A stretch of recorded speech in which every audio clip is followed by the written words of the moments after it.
କରିବା ଭିଡ଼ିଓରେ ବହୁତ ସାରା କମେଣ୍ଟ ଆସେ ଆମେ ଏତିକି ଦିନ ପିଇଲୁଣି ସେତିକି ଦିନ ପିଇଲୁଣି କିଛି କାମ କରୁନାହିଁ ବୋଲି।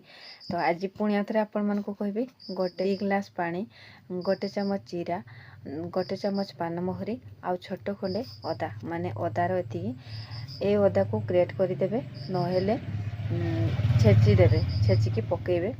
ଆଉ 2ଟି ତେଜପତ୍ର, ପାଣିକୁ ଫୁଟେଇବେ ଭଲ ଭାବରେ, ଯେମିତିକି ଗୋଟେ ଗ୍ଲାସ୍ ରହିବା ପର୍ଯ୍ୟନ୍ତ। ଫୁଟି ସାରିଲେ ପାଣିଟା ଦେଖିବେ ପୁରା ହଳଦୀ ପକେଇଲା ଭଳିଆ ପୁରା ହଳଦିଆ ହେଇଯିବ।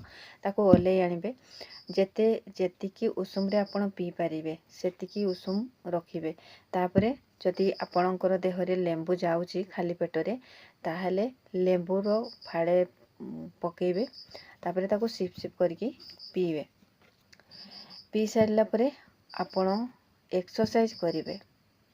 ଏକ୍ସରସାଇଜ ଯଦି ଘରେ କରିପାରୁନାହାନ୍ତି, ତାହେଲେ ଆପଣ ମାନେ ପୁରା ପରିଶ୍ରମ କଲା ଭଳିଆ ଝାଳ ବାହାରିବ।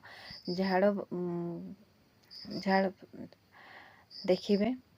ଏମିତି ବେଶୀ ନାହିଁ, ଆପଣ ଖାଲି ଦିନ କରନ୍ତୁ, 5 ଦିନରେ ଆପଣଙ୍କର ପେଟ ନଥିବ ଆଉ। ତେବେ କରନ୍ତୁ, ରେଜଲ୍ଟ କମେଣ୍ଟରେ ଜଣାନ୍ତୁ, ଆଉ ଭିଡ଼ିଓଟି ବହୁତ ମାତ୍ରାରେ ସେୟାର କରନ୍ତୁ।